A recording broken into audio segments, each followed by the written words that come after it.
In this video, I will show you how to quickly extract crucial invoice data by using the power of artificial intelligence.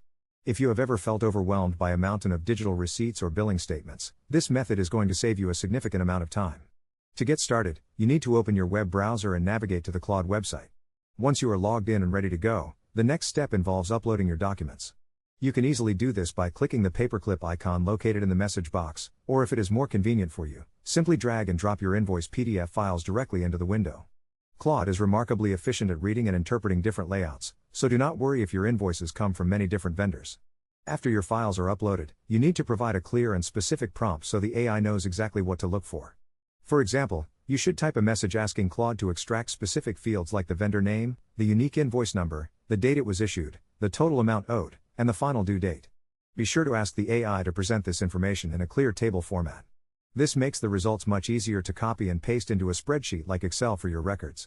Once you hit enter, the AI will scan every page and organize the data perfectly in seconds. This eliminates the need for manual data entry and reduces the risk of human error. Thank you for watching this guide, and I hope this trick helps you streamline your accounting workflow today.